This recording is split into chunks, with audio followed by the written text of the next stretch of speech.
अब जेल में समझते हैं कि खाना कितने टाइम दिए जाते हैं और कितने खाना दिए जाते हैं। क्या आप बाहर से जेल के अंदर खाना ले जा सकते हैं? और क्या उम्र कैद 14 साल की होती है और जेल में एक दिन 24 घंटे का ना होकर क्या 12 घंटे का होता है? और फांसी की सजा सुनाते दौरान जज कलम क्यों तोड़ देता है? और फांसी से पहले कौन कौन सी ऐसी इच्छाएं हैं जिसे आखिरी ख्वाहिश समझ के पूरी की जाती है? वो राज्य सरकार के अधीन काम करता है। और जेल की जो पुलिस होती है वो नॉर्मल पुलिस से अलग होती है। ये इसका प्रशासन पूरी तरह इस जेल प्रशासन के अंदर होता है। इसमें बहुत कम पुलिस वाले होते हैं, जो ज्यादा मिलेंगे आपको बाहर ही। अंदर पुलिस वाले बहुत कम मिलते हैं। अंदर का जितना काम होता है वो कैदी ही करते हैं। कैदी जब शुरू में जाते हैं तो उन्हें नंबर नहीं दिया जाता है। हाँ, जब उनकी सजा मुकर्रर कर दी जाती है, ज्यादा दिन की सजा है, तब उन्हें नंबरदार बना दिया जाता है। ऐसे आप जाइएगा 10 दिन चलेगा, ऐसे ही छोड़ देगा, यही कपड़ा पे छोड़ देता है। कपड़ा भी नहीं देगा आपको अलग से। लेकिन हाँ, अगर ट्रायल लंबा चलने वाला नंबर देगा और आपको बैरक बताएगा किस बैरक में। उसमें कई बैरक होते हैं, यानी सेक्शन होते हैं, मतलब खतरनाक वाले को किस साइड में रखना है। जो नॉर्मल आया है पता है, जेलर को पता है कि भाई जब ये आया अभी 7 दिन में चल जाएगा, तो उसको दूसरे बैरक में रखता है। जेल में नाश्ता खाना सब तीनों टाइम मिलाकर हर अलग अलग राज्यों में अलग अलग खर्च किए जाते हैं कैदियों के ऊपर। अगर भारत में डे एक कैदी के ऊपर लगभग 52 रुपए का खर्च आता है, ये जेल मेन्यू के हिसाब से। जेल में जो नाश्ता दिया जाता है, सुबह 7 बजे नाश्ता आ जाता है, जिसमें एक चाय का रहना कंपलसरी है।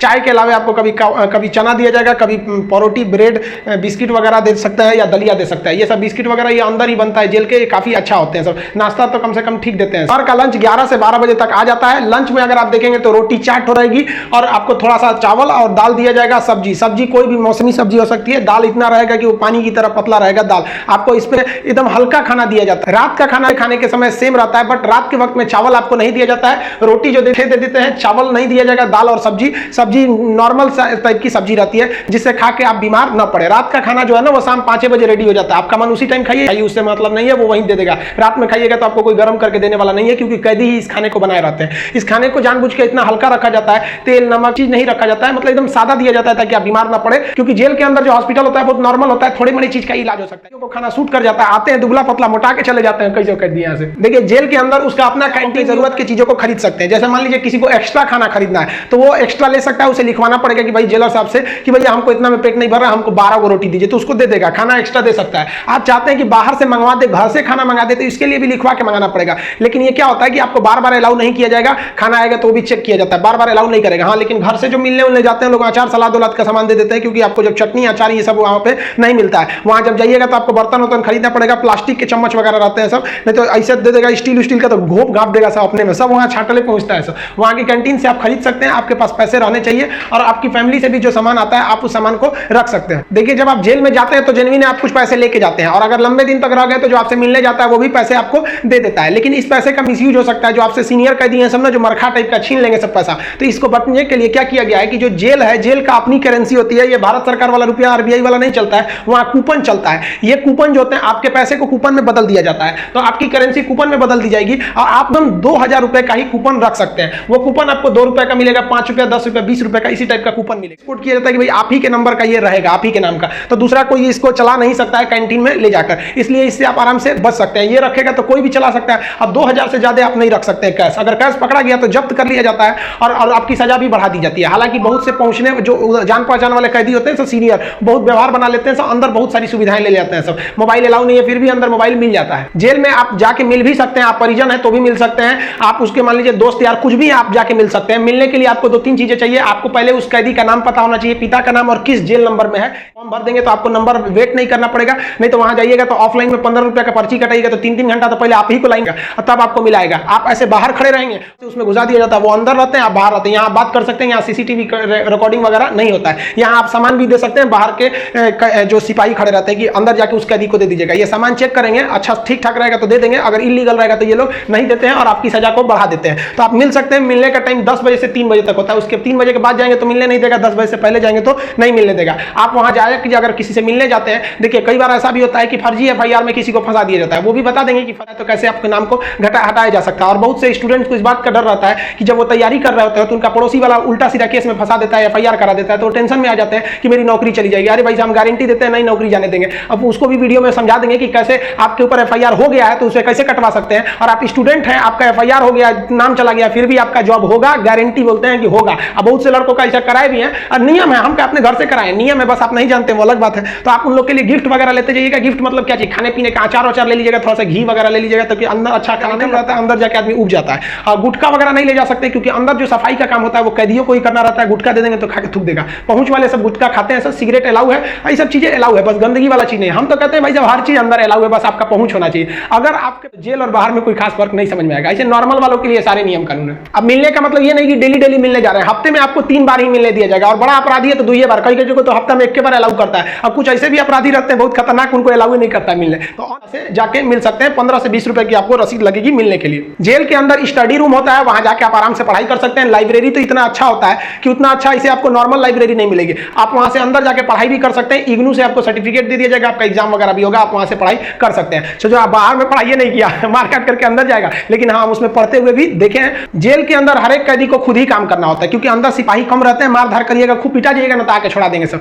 अंदर शांति से रहना चाहिए। अंदर भी जेल के अंदर भी ना ग्रुप होता है, वो उसके ग्रुप का है, वो उसके ग्रुप का है। अगर आपको ज्यादा दिन तक रहना है तो ग्रुपबाजी समझ जाइएगा, नहीं तो कुटा के आएंगे। उसमें क्या होता है, माली का काम होता है। जो जेल का कैंपस बहुत बड़ा होता है, जेल छोटा छोटा नहीं होता। अंदर जाएंगे तो एक दूसरे दुनिया है, वहां अंदर सब्जी वगैरह बोई गई रहती है, यही सब्जी आपको बनाने के लिए आ जाती है, कुछ अलग से भी सब्जियां वगैरह आती हैं। तो इसमें भी वाला खाना बनाने वाले में भी काम कर सकते हैं। सबसे टफ यही काम होता है, सबके लिए खाना बनाओ, वो भी टाइम से बनाओ। यहाँ पर इसके अंदर कुछ फैक्ट्रियां भी होती हैं जहां पे आपको सोफा बनाने के लिए आता है, कपड़े सिलने के लिए भी दे दिए जाते हैं सब। और जो होली में जो गुलाल लगाते हैं अबीर, वो भी इसके अंदर पीस के बनाना रहता है। कई सारे काम होते हैं, लेकिन ये जो काम वाला डिपार्टमेंट है ना, फैक्ट्री वाला डिपार्टमेंट, ये उसी को दिया जाएगा जिसको कोर्ट ने सजा सुना दिया है। लेकिन अगर कोर्ट ने आपको सजा नहीं सुनाया, अभी आप पर मुकदमा ही चल रहा है, तो इस पे नहीं देंगे सब, आपको ये सब हल्का हल्का काम कराएंगे सब। इस काम के बदले आपको पर डे का 20 रुपया मिलता है, यानी महीने के आपको टोटल 600 रुपया मिलने वाले हैं। आपको काम करना पड़ेगा। अगर आप काम नहीं करिएगा तो बदले में आपको एक बार पैसा देना पड़ेगा। ये पैसा पर मंथ नहीं लगता, एक के बार जाइएगा तो जेलर पूछेगा काम कीजिएगा कि पैसा दीजिएगा, तो जो पैसा देते हैं उसे हाथा कहा जाता है। अब ये जो हाथा का अमाउंट होता है, ये डिपेंड करता है अलग अलग जेल पे, थोड़ा सा डिफरेंट होता है, लेकिन एक ही देना रहता है। लेकिन अगर आप काम करेंगे तो अच्छा रहता है। कोशिश करिएगा आप लोग, अगर बाय द वे गलती से चले, देखिए ऐसा नहीं है कि आप मर्डर करके जाइएगा, आपको कभी गलती से भी फंसाया जा सकता है। हम लोग बड़का कहीं बम फोड़े थे लोग, हम लोग का भी क्या था भाई, स्टूडेंट्स की मांग कर रहे थे लोग, उठा के डाल दिया उसमें तो ये सब काम थोड़ा सा इजी रहता है। काम का मतलब फायदा क्या होता है कि आपको खाना अनलिमिटेड मिलेगा, आप जितना खाना चाहे खा सकते हैं, और खाने की थोड़ी सी कैटेगरी थोड़ी आपकी अच्छी कर दी जाती है।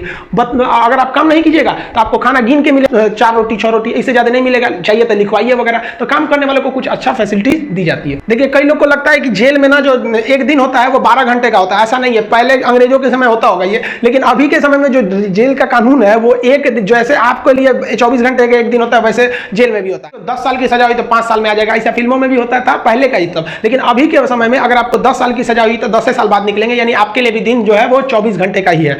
और दूसरा, कुछ लोगों को लगता है कि उम्र कैद में आदमी 14 साल में छूट जाता है। देखिए उम्र कैद का मतलब होता है कि आपको जिंदगी भर कारावास रहना है। ये 14 साल की बात क्या है कि जज ने अगर आपको सुना दिया कि आपको उम्र कैद की सजा है, तो संविधान में लिखा गया है कि अनुच्छेद 72 के तहत तथा अनुच्छेद 161 के तहत, अनुच्छेद 72 के तहत राष्ट्रपति और 161 के तहत राज्यपाल आपकी सजा को माफ कर सकते हैं। तो ये जो 14 साल का थ्रेशोल्ड बनाया गया है कि राज्यपाल और राष्ट्रपति जो है ये उम्र पहले नहीं माफ कर सकते हैं। तो बहुत से ऐसे लोग होते हैं जो 14 साल जेल बिता देते हैं ना, तो ऐसा कहा जाता है कि 14 साल तक किसी को समाज से अलग कर दीजिएगा तो नॉर्मल व्यक्ति जो छोटा मोटा गुंडा है उसका बाकी सबसे संभाल दिया जाता है। तो जनरली 14 साल में छूट जाते हैं। वो छूटते नहीं है, बल्कि राष्ट्रपति या राज्यपाल माफ कर देते हैं कि चलो यार गलती, बहुत बार तो अपराध आवेश में आके हो जाता है, लेकिन ऐसा नहीं है कि सबको छोड़ देता है। कुछ कुछ एकदम सातिर अपराधी होते हैं, उन्हें नहीं छोड़ा जाता है। तो ये 14 साल मिनिमम है कि आपको इतना रहना ही है, इसके बाद राष्ट्रपति या राज्यपाल माफ करेंगे तब समझिएगा।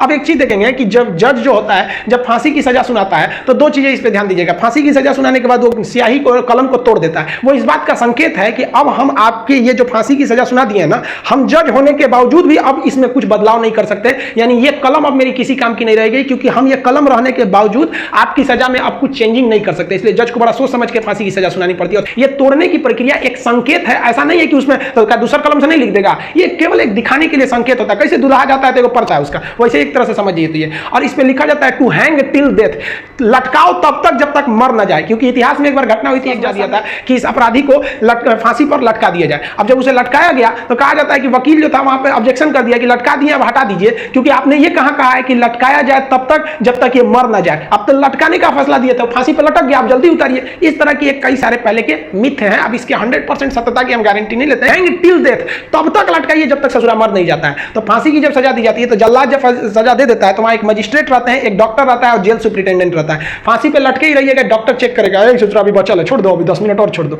तब तक डॉक्टर नहीं कह देता, जब तक मर नहीं गए तब तक आपको लटके रह जाएगा। फांसी जो है वो अक्सर मॉर्निंग में ही दी जाती है, क्योंकि जेल प्रशासन के ऊपर सबसे बड़ी जिम्मेदारी फांसी की होती है। वो सुबह सुबह इसे निपटा देना चाहता है, और सुबह के समय जनता मीडिया भी उतने ज्यादा एक्टिव नहीं होती है। खैर ये सेकेंडरी वजह होता है। फांसी घर में जब कैदी को लाया जाता है तो जल्लाद इस कैदी का चेहरा नहीं देख पाता है, क्योंकि पुलिस पहले ही उसके चेहरे को काले कपड़े से ढक देते हैं। जल्लाद जो होता है उसे काले कपड़े में पहना के फिर फांसी पर लटकाता है। इसे कपड़े ढकने का एक और रीजन है कि जब फांसी लगाई जाती है, किसी को फांसी दिया जाता है तो उसके आंख वगैरह काफी मतलब तड़पता है, तो एक होता है ना कि थोड़ा सा खराब लगेगा उस वजह से। तो यहाँ पर जो जल्लाद होता है इसे पहले ही इसको फांसी लगाने से पहले इसे कपड़ा ढक के इसको लटका दिया जाता है। लटकाने से पहले इसे जब फांसी देना होता है तो उससे पहले इससे पूछी जाती है आखिरी ख्वाहिश। यहाँ वो अपने पसंद का खाना खाने को कह सकता है, अपने रिश्तेदारों से मिल सकता है, या कोई धार्मिक ग्रंथ कह सकता है कि हम उसको पढ़ना चाहते हैं। इससे ज्यादा उसकी कोई ख्वाहिश नहीं पूरी की जाएगी। ऐसा नहीं कहेगा कि हमको मर्सिडीज में घुमा दीजिए, ये मरने वाला होता है, इसकी ख्वाहिश क्या बची रहती है। इन सबको तो अपने तबीयत खराब हो जाता है। जब इसके कपड़े में जल्लाद जब फांसी देने जाता है तो इसके कान में कहता है कि मुझे तुम माफ करना, मतलब ये हमारी ये तो मजबूरी थी, भगवान के लिए मुझे माफ कर दो या अल्लाह के लिए मुझे माफ कर दो, तुम्हें अपने भगवान का वास्ता, जिस धर्म का ये